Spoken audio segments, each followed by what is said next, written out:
ഈ പാക്കറ്റ് ചാരായം കിട്ടും. കാരണം എൻ്റെ ശമ്പളം അത്രയല്ലേ ഉള്ളൂ.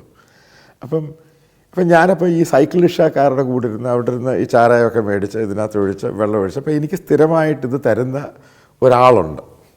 അപ്പം അവിടെ ഇരുന്ന സമയത്താണ് ശ്രാവൺ കുമാർ എന്ന് പറയുന്ന ഡൽഹി ഈ തിഹാർ ജയിലിൽ ജോലി ചെയ്യുന്ന ഇയാളെ പരിചയപ്പെടുന്നത്. അപ്പം ഈ പറയുന്ന എനിക്ക് ഒഴിച്ചു തരുന്ന ആൾ എനിക്ക് 2-3 സ്റ്റോറികൾ ബ്രേക്ക് ചെയ്യാൻ സഹായിച്ച ആളാണ്. അയാൾ ബീഹാറിയാണ്. അപ്പം ഈ ശ്രാവൺ കുമാറാണ് എന്നോട് ഈ പറയുന്നത്, ഈ ഡൽഹി തിഹാർ ജയിലിനകത്ത് ഈ സീനിയർ IPS ഓഫീസേഴ്സ്, വലിയ സീനിയർ ബ്യൂറോക്രാറ്റ്സ്, ചില രാഷ്ട്രീയക്കാരെല്ലാം ഇയാളെ കാണാൻ വരുന്നുണ്ട്.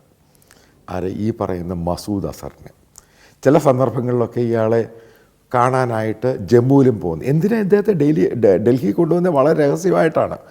കാരണം ഏത് സമയത്താണ് ജമ്മു ജയിലിലോ കാശ്മീരിലോ ഇയാളെ അറ്റാക്ക് ചെയ്ത് ജയിലിൽ നിന്ന് റിലീസ് ചെയ്യുന്നത്. അപ്പോൾ അതിൻ്റെ പേരിലാണ് അങ്ങോട്ടും ഇങ്ങോട്ടും ഇയാളെ മാറ്റുന്നത്. അതിൻ്റെ ഭാഗമായിട്ടാണ് ഈ കൊണ്ടുവരുന്നത്. അപ്പോൾ അവിടെയാണ് ഈ പറയുന്ന ഈ സീനിയർ ഓഫീസേഴ്സും പൊളിറ്റീഷ്യൻസും ഒക്കെ ഇയാളെ കാണാൻ പോകുന്നത്. കാരണം ഇന്ത്യയുടെ ഒരു അന്ധവിശ്വാസത്തിൻ്റെ ഭാഗമാണിത്.